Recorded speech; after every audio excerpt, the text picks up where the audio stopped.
मन नहीं लग रहा है, कुछ अपशगुन हो रहे हैं, क्यों न हम समुद्र के किनारे बैठ के भगवान का भजन करें। क्योंकि मन की शांति कहां मिलती है? सिर्फ भगवान के चरणों में।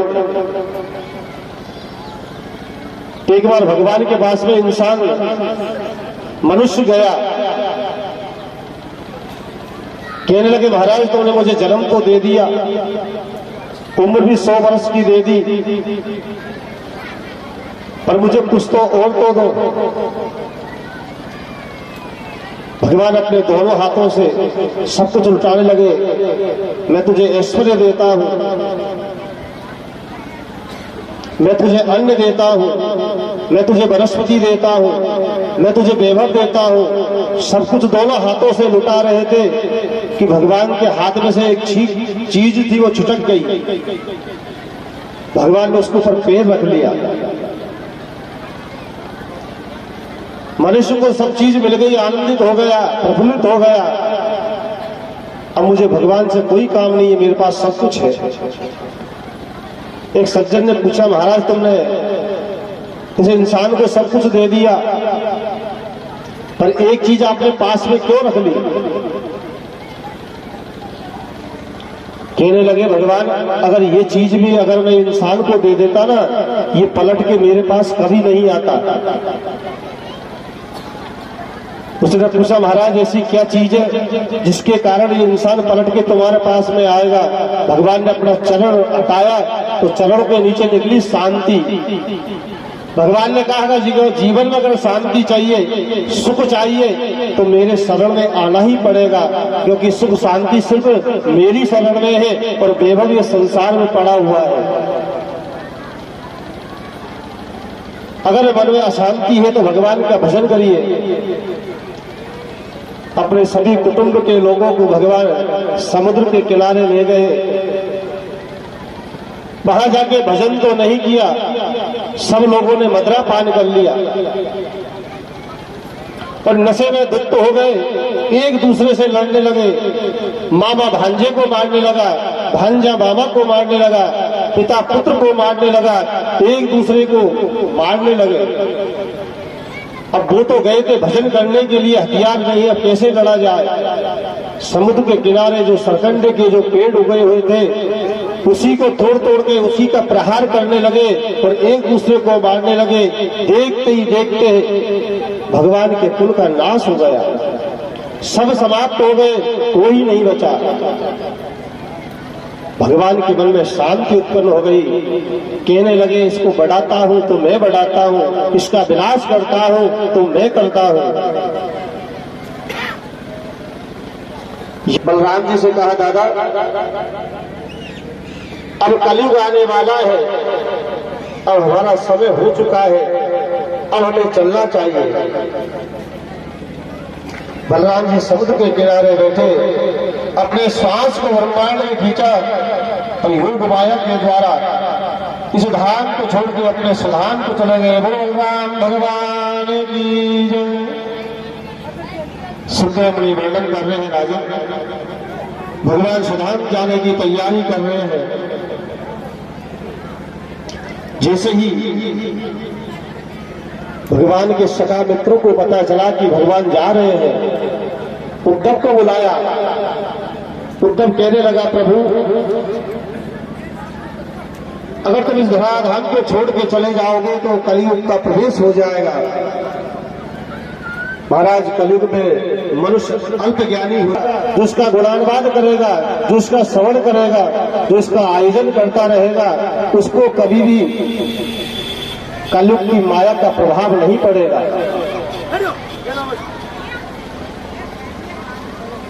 उद्धव जी भागवत जी को लेकर बद्रीनाथ पहुंच गए।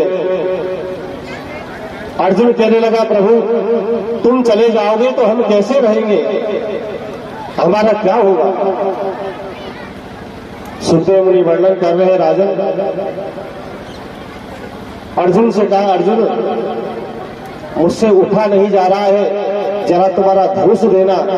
जैसे ही अर्जुन ने अपना गांडीव धनुष भगवान की तरफ बढ़ाया, भगवान ने धनुष के माध्यम से जितनी भी शक्ति अर्जुन के अंदर थी सब वापस से खींच ली। कहा मैं सुधाम गमन की तैयारी मेरी हो चुकी है। अर्जुन मेरे जाने के बाद में द्वारकापुरी समुद्र में डूब जाएगी। कुछ गोपियां बची हुई है, इन्हें अपने साथ में हस्तिनापुर ले जाना। भगवान अपने एक चरण को दूसरे चरण पर रखकर एक पेड़ की ओट में बैठे हुए हैं। श्वास को ब्रह्मांड में लगा दिया। उसी समय वो मछुआरा बहेरिया आ गया, जिसने वो मूसल का टुकड़ा निकाला था, जिसने अपने बाण के अग्रभाग पर लगा रखा था। धनुष बाण में उस बाण को लगा रखा है, शिकार के लिए इधर उधर घूम रहा है। जैसे ही उसकी निगाह पड़ी, भगवान के जैसे ही चरण कमल देखे, मन में विचार आया, लगता है कोई हिरण का बालक छुटके बैठा हुआ है। उसी समय उस बहेरिये ने उस बाण का प्रयोग किया। वो बाण चला, भगवान की एड़ी में लगा, पर एड़ी में लगते ही वो कुंठित होकर नीचे गिर गया। और देखते ही देखते भगवान अपने सुधाम को चले गए। बोल वृंदावन बिहारी लाल की जय, सुखदेव भगवान की जय। सुखदेव मुनि वर्णन कर रहे हैं राजन, भगवान अपनी लीलाओं को समाप्त करके अपने गोलोक धाम को चले गए। आगे मत में दत्तात्रेय भगवान के का वर्णन सुनाता हो। उन्होंने अपने 24 गुरु बनाए और सभी गुरुओं से अपनी अलग अलग शिक्षा प्राप्त की। पृथ्वी को अपना गुरु बनाया, इससे ज्ञान प्राप्त किया कि जीवन में क्षमाशील बनो। जैसे पृथ्वी के ऊपर हम गड्ढा करते हैं, मलमूत्र त्यागते हैं, कभी पलट के वो को जवाब नहीं देती है, हमें खाने के लिए अन्न देती है। इसलिए क्षमाशील बनो। अग्नि से सीखा, अग्नि में कुछ भी डाल दो, गीला डाल दो, सूखा डाल दो, सब स्वाहा हो जाता है। इसी प्रकार से हमारे जीवन में जो कुछ भी सुख आए दुख आए, पर वो परमात्मा की लगन नहीं छोड़ना चाहिए। दत्तात्रेय भगवान कह रहे हैं, मैंने जल को भी गुरु बनाया। मनुष्य को जल की तरह पवित्र रहना चाहिए जीवन पर्यंत। आप चाहे सो रहे हो, जाग रहे हो, या सुरे पुंडरीकाक्षा, पुंडरीकाक्ष कहते हैं भगवान नारायण को। अगर उस नारायण का एक बार मन में उच्चारण कर लिया, सवाया भयंकरा सुधी, आप बाहर से भी शुद्ध हो और अंदर से भी शुद्ध हो। इसलिए जल की तरह पवित्र रहो। सुखदेव मुनि वर्णन कर रहे हैं राजन, तो महाराज कली का प्रवेश प्रारंभ हो जाएगा। कलिकाल में लोग तरह तरह की यात्राओं से भ्रमित रहेंगे, अनेक प्रकार के कष्ट जीवन में रहेंगे। कलिग में लोगों की व्यवस्थाएं बदल जाएगी, स्वरूप बदल जाएगा। जिसके पास में बड़ा मठ होगा, जिसके पास में वैभव होगा, जिसकी बड़ी बड़ी जटाएं होगी, जो पाखंडी होगा, उसको कलिग में लोग सबसे बड़ा महात्मा मानेंगे। जो संत नशा करेगा उसको लोग योगकारी मानेंगे। ब्राह्मणों की पहचान खत्म हो जाएगी, ब्राह्मणों की पहचान मात्र यज्ञोपवीत रह जाएगा, शिका बंद हो जाएगी, मांस और बदरा का भक्षण करने लग जाएंगे। मनुष्य की आयु अल्प आयु हो जाएगी। अगर मनुष्य 30 वर्ष अगर जी गया तो बहुत बड़ी पुण्यात्मा माना जाएगा। गाय का आकार बकरी के समान हो जाएगा, सब मर्यादाएं खत्म हो जाएगी, विवाह संस्कार खत्म हो जाएंगे। एक दूसरे से प्रेम करना ही विवाह संस्कार माना जाएगा। स्त्रियां अपना श्रृंगार करना बंद कर देगी, स्त्रियों का मुख्य श्रृंगार हो जाएगा केसों को कटाना।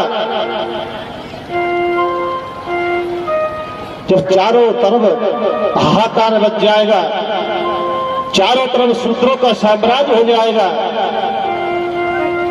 अनिष्टकारी लोगों का जब साम्राज्य चारों तरफ हो जाएगा, तब भगवान अवतार धारण करेंगे। सांबल गांव में विष्णु यश नामक के यहाँ पर कलिक भगवान अवतार धारण करेंगे। सफेद कपड़े पहनकर सफेद घोड़े पर हाथ में तलवार लेकर निकलेंगे और सब दुष्टों का संहार करेंगे। जब कलियुग सब समाप्त हो जाएगा, ये भूमि पर चारों तरफ जल हो जाएगा, फिर से सतयुग प्रारंभ होगा। सुखदेव मुनि वर्णन कर रहे हैं, राजन मैंने तुम्हें ये सब कथा सुनाई, अब बताओ और क्या सुनना चाहते हो। राजा परीक्षित कहने लगा, प्रभु आपने मुझे सर्वांग श्याम सुंदर के दर्शन करा दिए, अब मेरी मन में कोई लालसा नहीं है। आपने भागवत कथा के माध्यम से प्रथम स्कंद में आपने भगवान के चरणों के दर्शन कराए, तृतीय स्कंद में भगवान के घुटनों के तुमने दर्शन करा दिए, चतुर्थ और पंचम स्कंद में भगवान की जंघों के तुमने दर्शन करा दिए, षष्ठम और सप्तम स्कंद में तुमने भगवान की कबर के दर्शन करा दिए,